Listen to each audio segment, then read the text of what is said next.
आप लोगों का ये प्रेम भरा स्वागत देख के दिल भर आता है।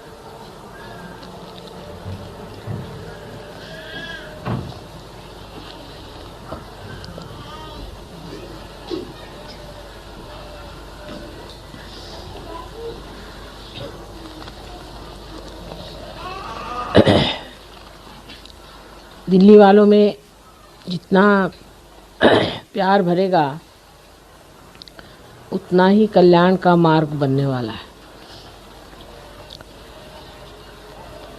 प्रेम के प्रति उदासीन होने वाले लोग सहयोग में बढ़ नहीं सकते। हम दूसरों को कितना प्यार दे सकते हैं इसकी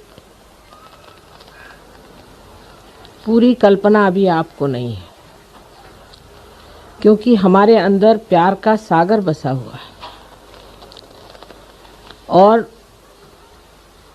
उसकी झलक मात्र भी हमने अभी तक देखी नहीं कि हम कितने प्यार से ओतप्रोत हैं। परमात्मा ने भी हमें बनाया सो अपने प्यार में ही बनाया है और जिस चैतन्य को आप जानते हैं और जिस ब्रह्म को आप महसूस करते हैं, ये ब्रह्म भी उनका प्यार ही है।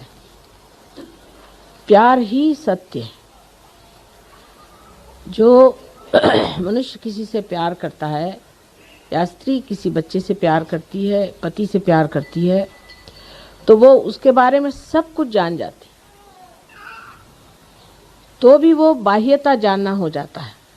लेकिन आप जब चैतन्य से किसी को जानते हैं तो उसके बारे में आप सब कुछ एक साथ जान सकते हैं।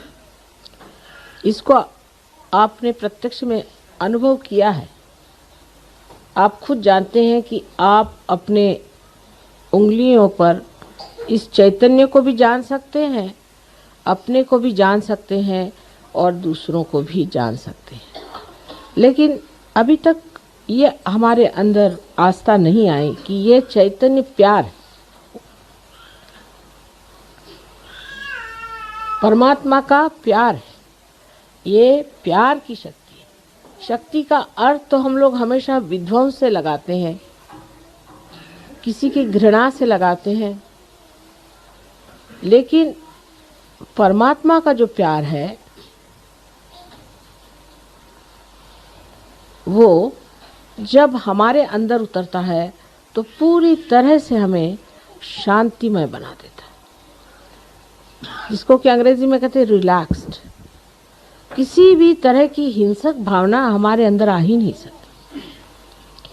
किसी तरह का भी आतताई एग्रेसिवनेस आ ही नहीं सकती। और जब एग्रेशन अवतरणों ने किया भी तो वो इसलिए कि वो शांति के विरोधक थे, वो प्रेम के विरोधक थे, वो द्वेषपूर्ण थे, राक्षसी थे।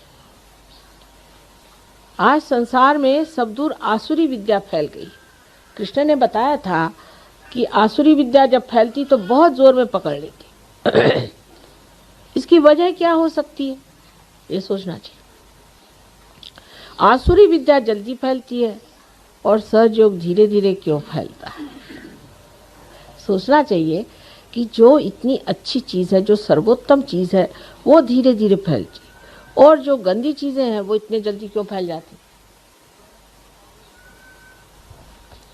इसकी वजह यह है कि जब मनुष्य की चेतना बढ़ती है तो वो उल्टी तरफ बढ़ती है।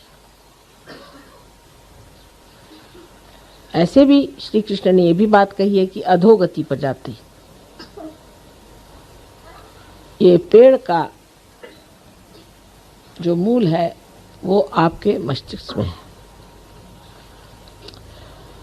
तो इस ब्रेन की ओर जाने का क्या मार्ग है, ऊर्ध्व गति की ओर जाने का क्या मार्ग है? आप तो जानते हैं कि कुंडलिनी के जागरण से आपका जो चित्त है वो ऊर्ध्व गति को प्राप्त होता है। पर अगर आप ऊर्ध्व गति की ओर जा रहे हैं और बार बार आप अधोगति की ओर उतर आते हैं, तो इस बंदर कूदी में आप कहाँ पहुँच पाइएगा। जैसे स्कूल में पढ़ाया जाता है कि एक आदमी था, उसने 4 दिन काम किया, फिर वो भाग गया। फिर दूसरा एक आदमी आया, उसने 2 दिन उस काम को तोड़ा, फिर वो भाग गया। फिर उसके बाद तीसरा आदमी आया। तो ऐसी हालत में वो काम पूरा कैसे हो सकता है? आज बनाया कल तोड़ा।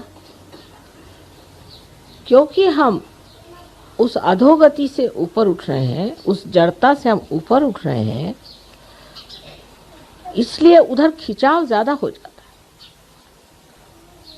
और इसीलिए बहुत जोर लगा करके ऊपर उठना पड़ता है। हालांकि परमेश्वर की शक्ति आतुर है कि आपको कमल के जैसे सुंदर ऊर्ध्वगति दान करे, और उसने प्रदान किया भी है।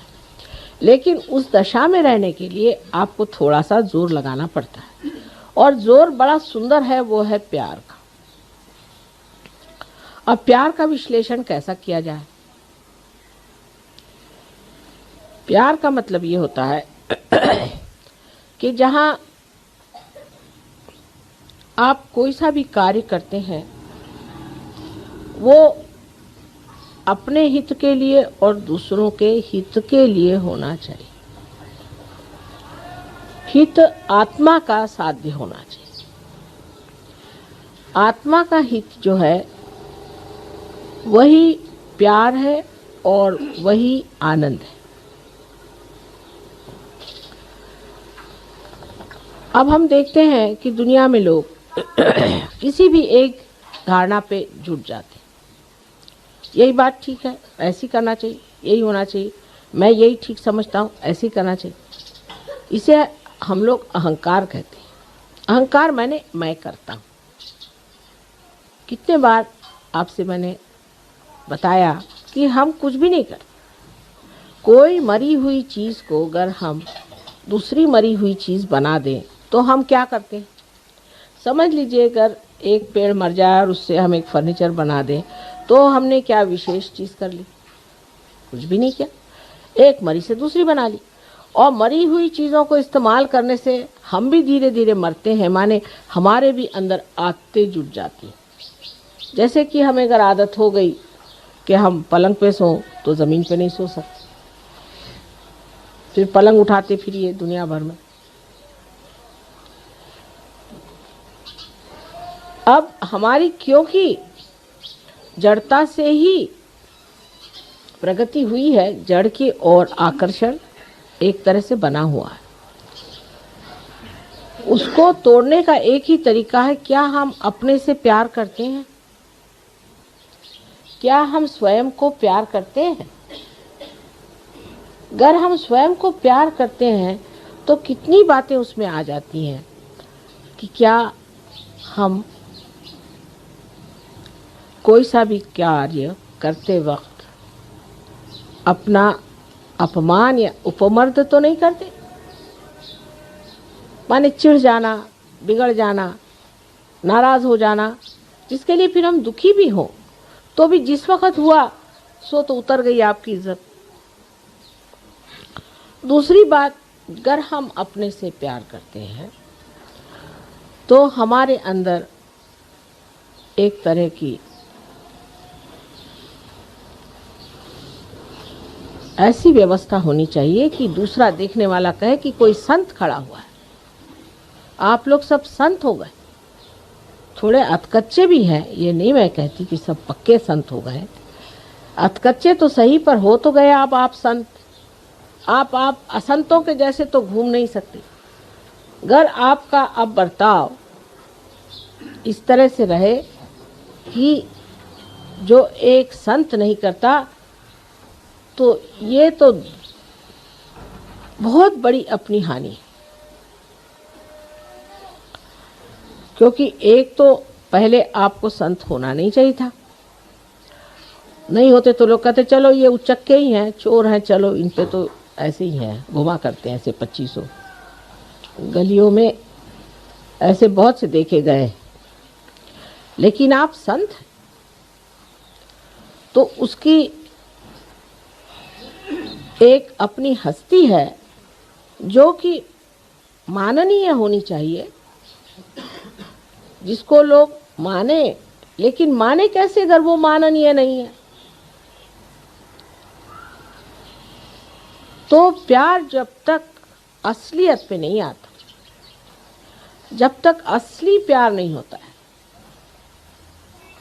तब तक झूठे प्यार से हम अपना उत्थान नहीं कर सकते। अब अगर हम अपना प्यार इस तरह से तौले कि हमने अपने लिए क्या किया, हमने ज़मीनें खरीद ली, मकाने बना लिए, बाल बच्चे हमारे पढ़ गए, सब कुछ हो गया। अब हमने अपने लिए क्या किया? स्वार्थ, स्व का अर्थ हमने लगा लिया क्या? अपने लिए हमने कौन सी सेवा की? माँ की सेवा तो बाद में होगी, पहले अपनी करो बेटे। अपनी सेवा में क्या प्राप्त होने का है, क्या हमारा लक्ष्य है, वो सोच लेना चाहिए। हमें क्या पाने का? हमें पूर्णतया परमात्मा के साम्राज्य में अधिकार से बैठना है। उस अधिकार को हमें प्राप्त करना है। उसके लिए हमने कौन सी गतिविधियां की, कौन सी व्यवस्था की है अपने जीवन के साथ,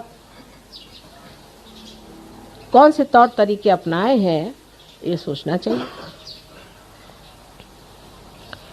अब सहयोग में कितनी बार बताया गया कि भाई अगर आपको आगे बढ़ना है, इस वृक्ष को ऊपर की ओर चढ़ाना है, तो आपको ध्यान करना चाहिए। अब इस पे लोग सोचते हैं कि माँ ध्यान से कैसे होता है? अब देखिए कैसे होता है। जब तक आप ध्यान नहीं करते हैं, मन चल बिचल थोड़ा सा रहता है। जब आप सहयोग के विधि के साथ ध्यान करते हैं तो आप निर्विचार में उतर जाते हैं। निर्विचारिता आपको शांति प्रदान करती है।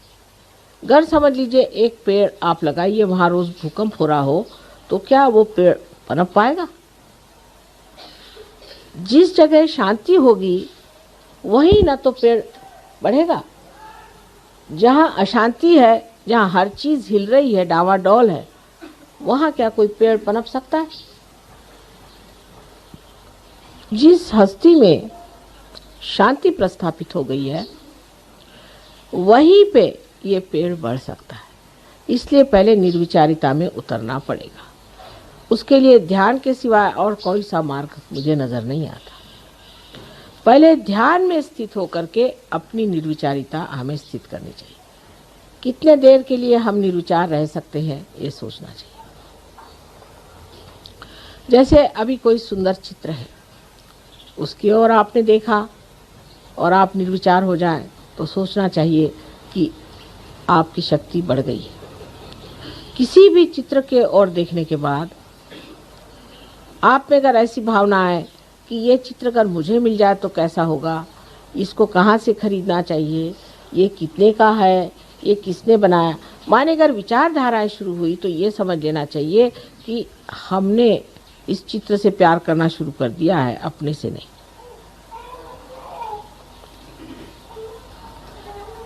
जब तक हम ये कहते रहेंगे कि ये मेरा है, माने वो मैं नहीं हूं,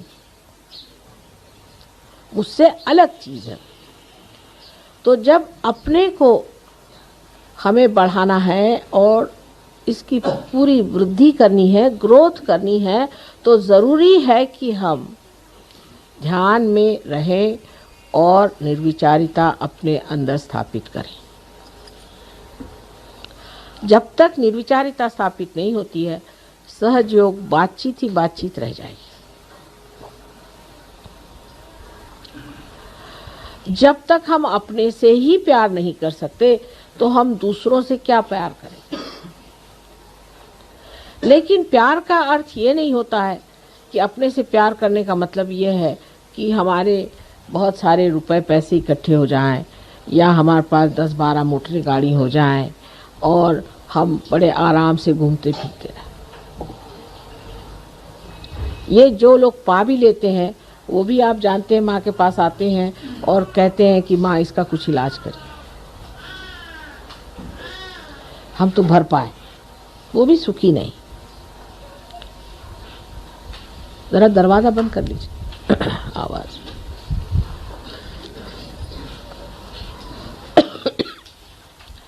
अब जो अपने से प्यार करता है वो सब चीज से देखता है कि ये शरीर जो परमात्मा का है, जो उसका मंदिर है, उसे किस तरह से सुंदर स्वच्छ रखा जाए। इस मामले में भी बड़ी गलत धारणाएं संसार में हैं। जैसे आजकल के मॉडर्न ज़माने में बहुत सी बातें निकल आई कि साहब हर एक आदमी को दुबला होना चाहिए। अब उसके लिए चाहे आपको टीबी हो जाए तो भी आप दुबले हो जाएंगे। आप मच्छरों जैसे जब तक नहीं होइएगा तब तक आप खूबसूरत नहीं होते। और ऐसी खूबसूरती लेके करने का क्या है।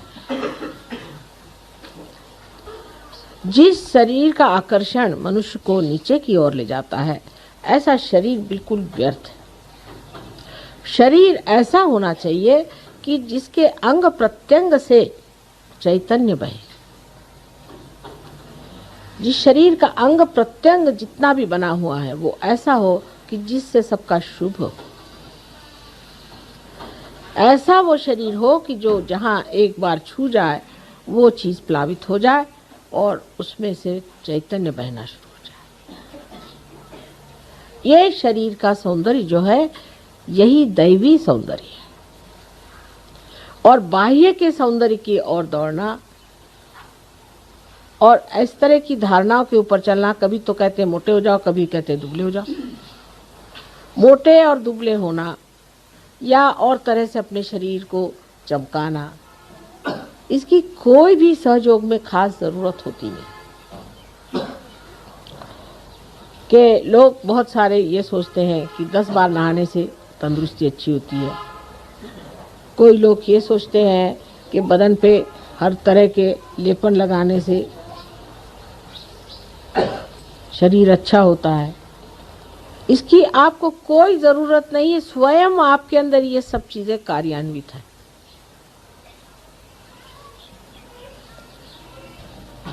ध्यान ये देना चाहिए, क्या हमारे शरीर की यष्टि ऐसी है कि इसके अंग प्रत्यंग से पवित्रता बहती है। हमारी ओर देखकर लोगों को क्या पवित्रता की भावना आती है कि अपवित्रता की। इसीलिए बहुत बार मैं आपसे कहती हूँ कि जो परंपरागत हमारे अंदर कपड़े आदि का व्यवहार बताया गया है उसे आप इस्तेमाल करें।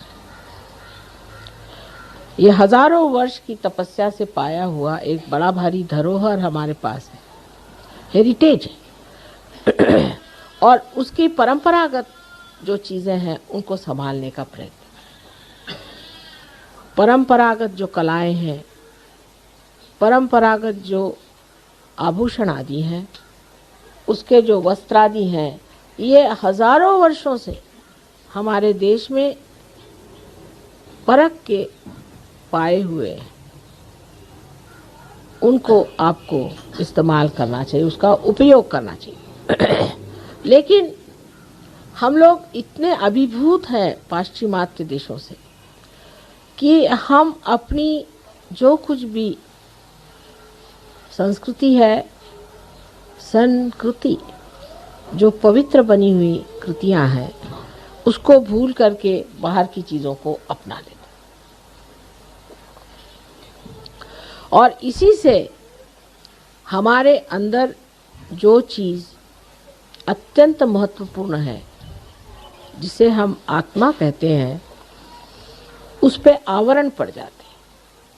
अपने देश की हजारों वस्तुएं ऐसी हैं जो आत्मा को सजाती हैं, दबाती नहीं। लेकिन हमारी दृष्टि बाह्य की ओर जल्दी जाती है। उसकी भी वजह है, मनुष्य होने के नाते दृष्टि बाहर जाती ही है। एक बार आपसे समझाया था मैंने कि ऐसा क्यों होता है। लेकिन जब हम अपनी ओर दृष्टि ले जाना चाहते हैं तो मन ही मन मुस्कुराते हैं और सोचते हैं कि कितना सुंदर है अंदर, कितना पवित्र है अंदर, कितना आनंदमय है। इसको छोड़ करके हम और क्यों भटक रहे हैं? लेकिन क्योंकि वो प्रांगण हमने अभी तक पाया नहीं, उसको जाना नहीं, इसलिए हम ये कार्य कर रहे हैं। इसीलिए हम अपने को इतना प्यार नहीं कर पाते, ऐसी चीज़ों को प्यार करते हैं जो हमारी आत्मा को धूसर करते, हमें दिखाई न दे। बहुत सी बातें इस तरह की हमारे जीवन में हैं। अब जैसे पाश्चिमात्य लोगों की बातें हैं, अब तो हम रह चुके हैं वहाँ। हम देखते हैं कि इतना बिला वजह वो लोग अपने जीवन को बर्बाद कर रहे हैं, अधोगति में जा रहे हैं, कि इन लोगों के लिए उठाना बहुत ही मुश्किल काम, वो समझाना बहुत ही मुश्किल काम है, क्योंकि इनके अंदर कोई जड़े ही नहीं। जो आए जो जिधर चाहे बहका दे, इधर बहका दे तो इधर बह गए, उधर बहका दीजिए तो उधर बह गए। लेकिन आपकी जड़ें हैं और आप ही लोग उनका उद्धार कर सकते हैं।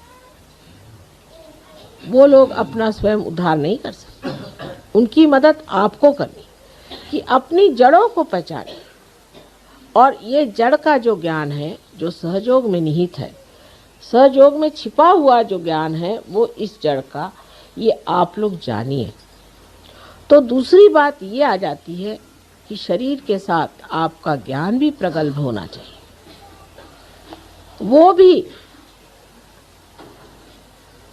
एक संतों जैसा होना चाहिए।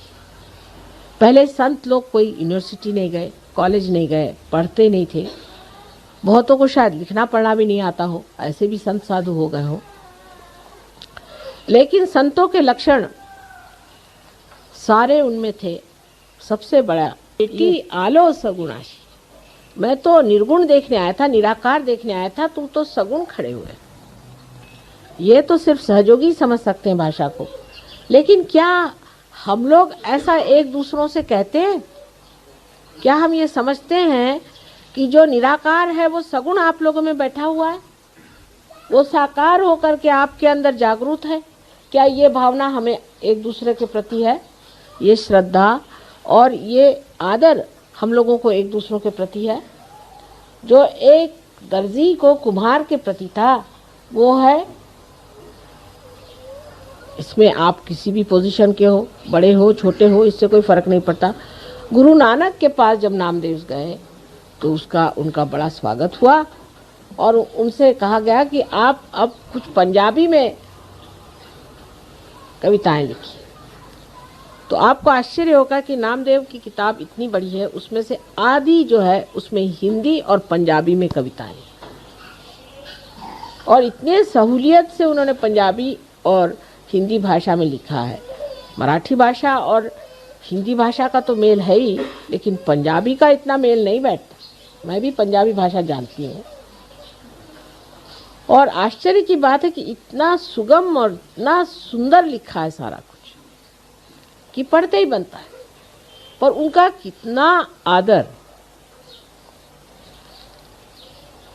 श्री नानक साहब ने किया कि ग्रंथ साहब में तक उनके सखूबाई, जो कि बर्तन मांजने वाली घर की औरत थी, उसका तक ग्रंथ साहब में उदाहरण है। इससे आप समझ सकते हैं कि संतों की जो मान्यता है वो संत ही कर सकते हैं। और क्या करेंगे? औलिया निजामुद्दीन हो गए। आप जानते हैं कि उस वक़्त के सुल्तान ने कहा कि कल तुम मेरे सामने सर नहीं झुकाओगे तो तुम्हारी गर्दन कटा दूंगा मैं कल, और दूसरे दिन उनकी गर्दन कट गई। संतों को पहचानने वाले संत ही होते। तो पहले अपना संतपना जो है वो ठीक होना चाहिए, नहीं तो आप संत को पहचानिएगा कैसे? अगर आपके अंदर वाइब्रेशंस ही नहीं आ रहे हैं, अगर आप निर्विचार ही नहीं हो रहे हैं, जब आपके अंदर सहयोग का कुछ कमल ही नहीं खिला हुआ, आपका हृदय ही जब बंद है, तो आप संतों का मान कैसे करेंगे और आपका भी मान कौन करेगा? सीधा हिसाब।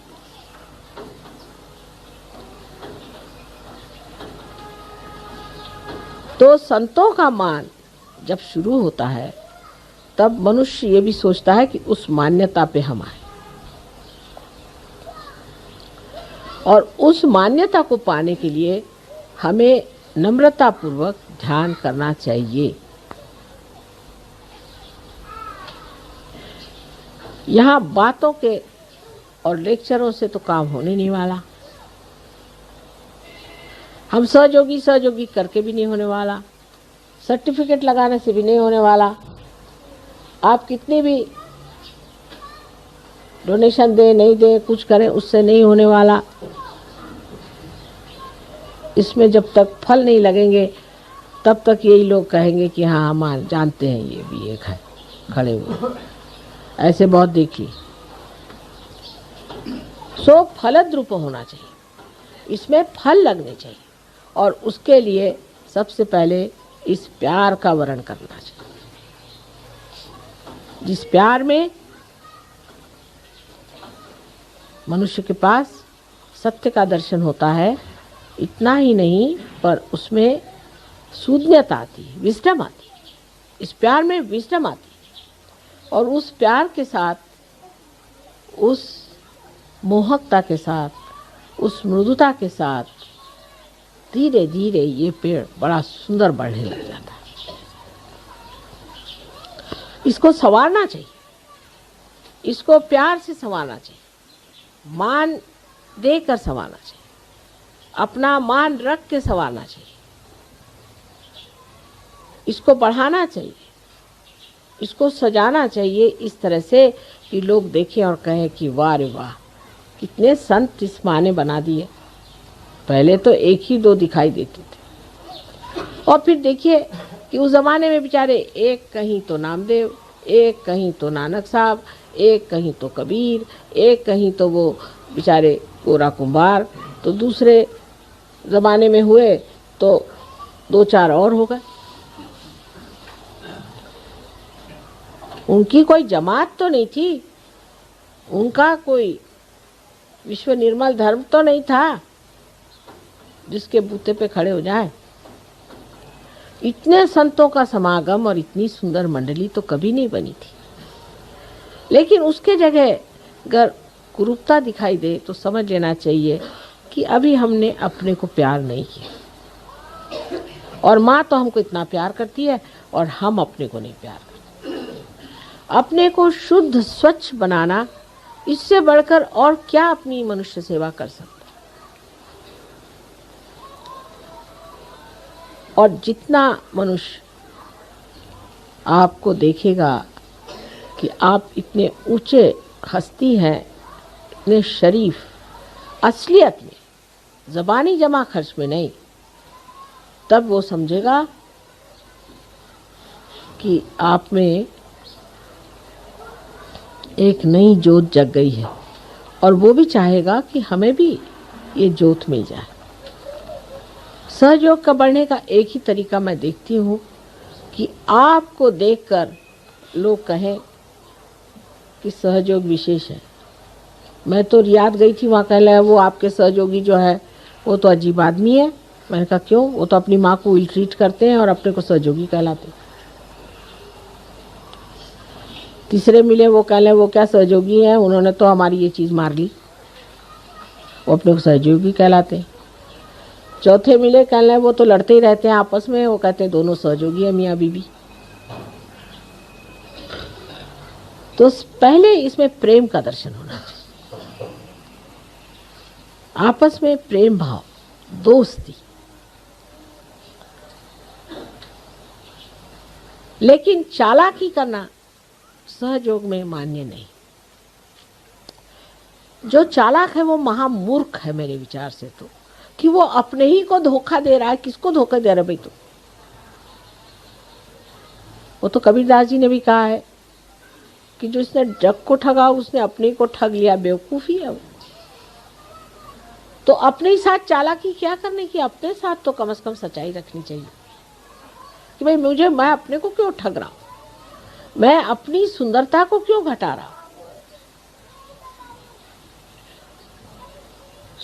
जो भी आपका अंदर है वो बाहर दिखाई देने लग जाएगा। धीरे धीरे आप देखेंगे कि आप सौम्य स्वरूप, आकर्षक, मोहक, इस तरह के एक विशेष रूप के योगी संत हो जाए।